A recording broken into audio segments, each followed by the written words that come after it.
Oi, gente. Espero que todos estejam bem. Hoje a gente dá início à nossa revisão do terceiro bimestre. Nós vamos falar sobre uma parte dos assuntos que nós vimos neste período. Teremos uma outra revisão com os outros assuntos, ok? Então, nessa primeira parte, nós vamos revisar pronome relativo, orações subordinadas adjetivas e concordância nominal.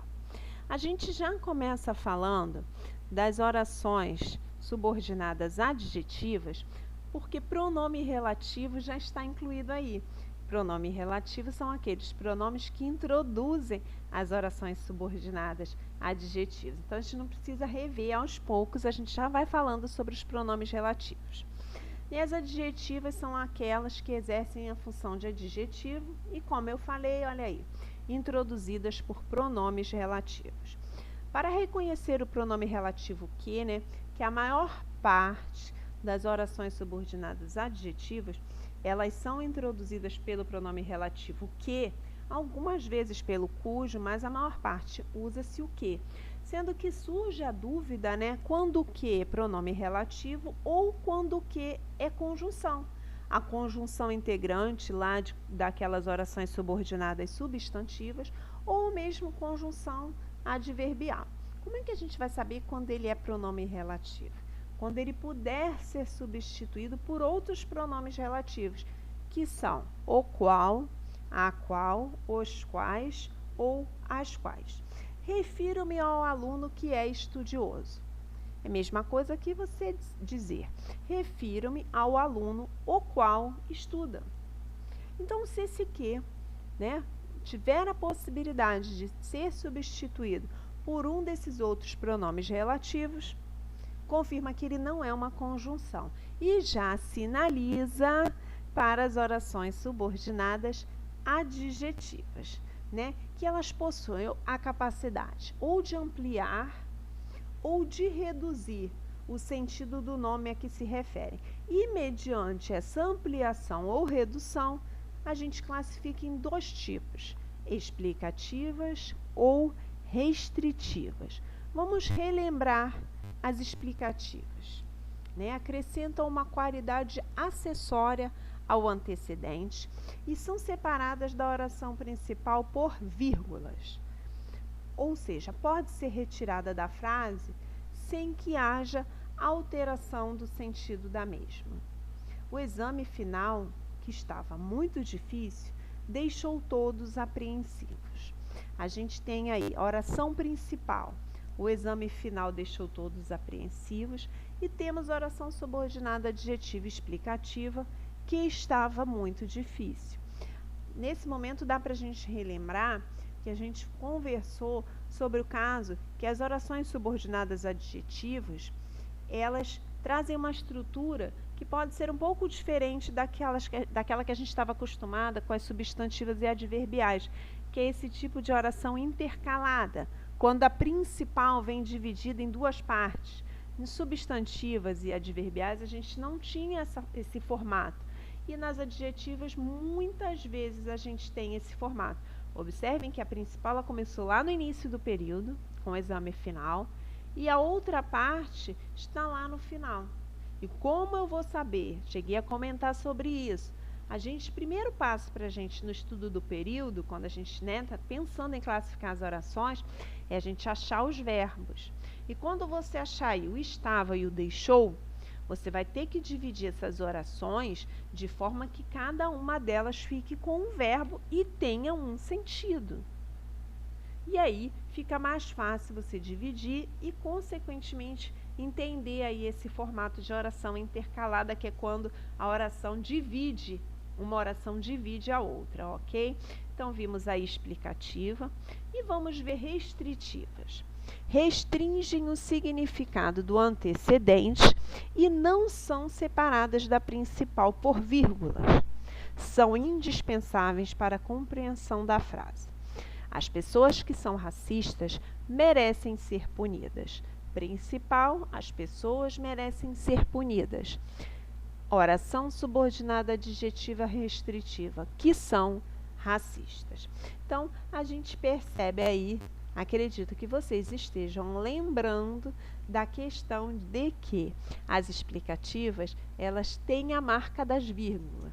Ou ela está, né, depois ou antes da vírgula, ou ela está entre vírgulas. Já as restritivas, não. E a outra diferença é que a explicativa ela pode ser retirada. Já a restritiva, não. Ela é indispensável para se compreender o significado. Ok? Nós temos ainda as orações subordinadas adjetivas reduzidas. Vimos as reduzidas de infinitivo, de gerúndio e de particípio.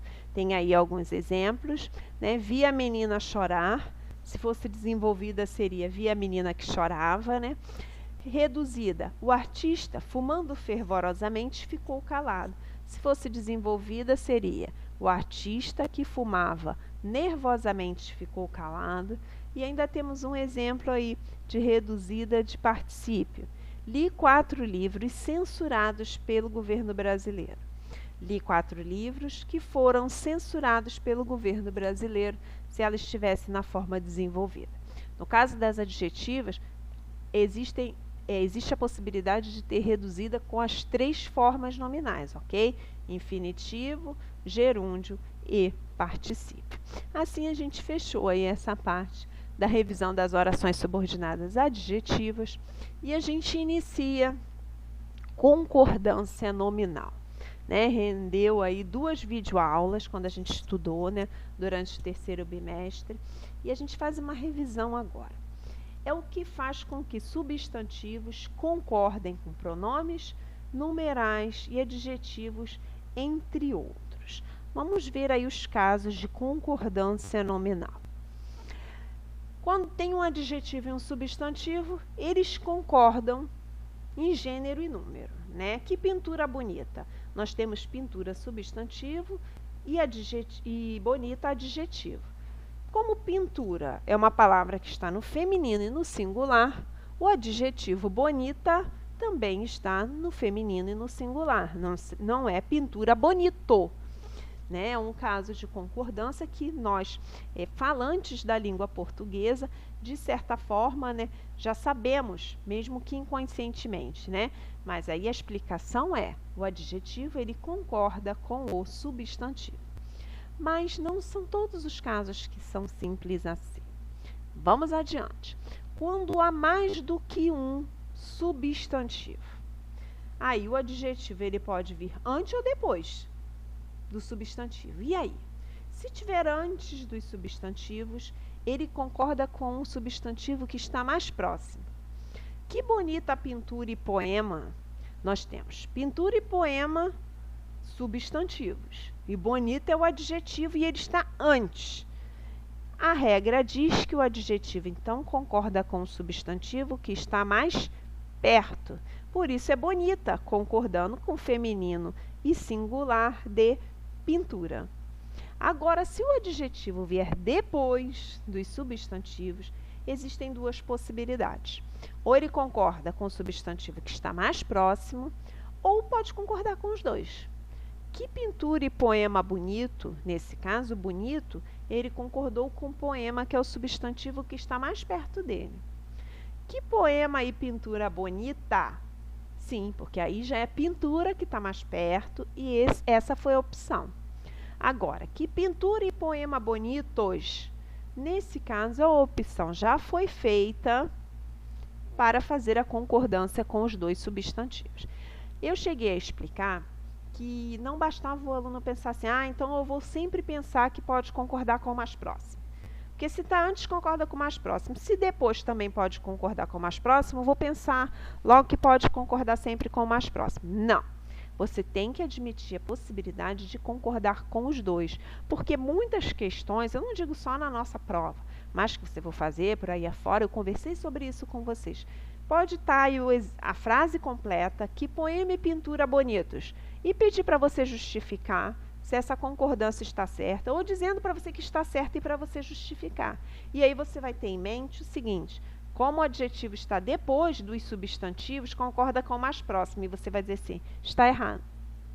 São 2 possibilidades, e as 2 possibilidades precisam ser consideradas. tem ainda o caso que a gente tem o contrário, um substantivo e mais do que um adjetivo. E aí? Quando o substantivo é caracterizado por mais de um adjetivo, a concordância deve ser feita aí de duas formas. Ou colocando o artigo antes do último adjetivo, ou colocando o substantivo e o artigo que o antecede no plural. Pode ser adoro a comida italiana e a chinesa, ou adoro as comidas italiana e chinesa. Temos ainda os casos que envolvem os numerais ordinais, né? Quando os numerais ordinais estão antes do substantivo, o substantivo pode ser usado tanto no singular como no plural. A segunda e a terceira casa. A segunda e a terceira casas. Singular ou plural, ambos corretos. Agora, se os numerais estiverem depois do substantivo, o substantivo deve ser usado no plural. As casas, segunda e terceira. Então, essa foi a nossa primeira parte de concordância nominal. E até que a gente chegou na parte das palavras específicas. E nós vimos como acontece a concordância, onde são utilizadas algumas palavras. Menos, alerta e pseudo. Nós vimos que eles ficam invariáveis, essas palavras ficam invariáveis. Elas não mudam, elas não têm singular, plural, feminino ou masculino. Havia menos professores, se for professoras, vai ser da mesma forma menos. O aluno ficou alerta, se forem os alunos, eles ficaram alerta do mesmo jeito. Pseudo-médico, pseudo-médica. E dessa forma nós observamos e concluímos que menas, alerto, alertos e pseuda são palavras que sequer existem. Menas, muito utilizada, né? Muitas pessoas utilizam menas e essa palavra sequer existe. Vimos ainda as que variam sempre. Anexo, incluso, obrigado e próprio. São palavras que, de acordo com a palavra que elas estão relacionadas, elas podem estar feminino, masculino, singular, plural. A fotografia anexa, os documentos anexos. As certidões inclusas, o documento incluso. Se foi a professora que disse, é muito obrigada. Já se foi o professor, muito obrigado. Se foram eles, vão ser próprios que montarão a barraca. Agora, se forem elas, serão próprias. Então, vai anexo incluso, obrigado e próprio, variam sempre. E temos os casos que depende da classe gramatical para a gente saber se varia ou se fica invariável. Mesmo, bastante, caro, barato, só e meio. E eu cheguei a falar sobre as classes que são variáveis, as classes que são invariáveis, e cheguei a falar de algumas palavras que a gente pode usar, né, tendo um significado semelhante, para poder ajudar aí nessa percepção. O mesmo, por exemplo, se for adjetivo, varia, mas se for advérbio, não varia. Percebemos que nos amamos mesmo. Se não variou, é porque é um advérbio. Os alunos mesmos, se variou, é um adjetivo. E como, nossa, eu tenho muita dificuldade para entender a que classe gramatical pertence. Tem uma forma que pode ajudar, né? Cada um tem uma percepção, uma dificuldade diferente em si. Ou tem aqueles alunos que não têm dificuldade alguma. Tanto conseguem perceber qual a classe gramatical, como podem aí usar as palavras. E às vezes utilizam os dois jeitos para poder tentar não errar, né? E a gente diz, se o mesmo puder ser substituído por próprio, ele varia. Já se ele puder ser substituído por realmente, não varia. Olha aí o bastante. Pode variar e pode não variar também. Se puder ser substituído por muitos, varia. Se não puder, se for substituído apenas por muito, não varia. Olha aí, no calor, as pessoas se desgastam bastante. As pessoas se desgastam muito. Não varia. Gosto muito de ler Augusto Cury. Tem uma biblioteca com bastantes livros. Por que bastantes? Porque eu poderia dizer biblioteca com muitos livros. Ok? Temos ainda os exemplos com as outras. Caro e barato, né? Geralmente varia se está relacionado aí a verbos ser e estar. Já se estiver relacionado aos verbos custar e pagar, não variam. Só, se significar sozinho, solitário, varia. Já se for unicamente, apenas, somente, não varia. E meio, se puder ser trocado, se der a ideia de metade ou um numeral, varia. Se for mais ou menos ou um pouco, não varia, porque é um advérbio. E o caso das expressões? É preciso, é bom, é proibido e é necessário, né? Se essas expressões estiverem acompanhadas de determinante, pode ser um pronome, um artigo, elas concordam com esse determinante. Se não tiver determinantes, ficam invariáveis, ou seja, continuam com essa forma, masculino e singular. É proibida a entrada de ciclistas. Variou, porque o proibida virou feminino. Por quê? Porque antes de entrada tem aí um artigo a. Por isso que ficou é proibida a entrada. Se vocês observarem mais abaixo, tem um exemplo. É proibido entrada de bicicleta. Por que nesse caso já é proibido ou ficou invariável, masculino e singular? Porque está só a entrada, não tem nada modificando.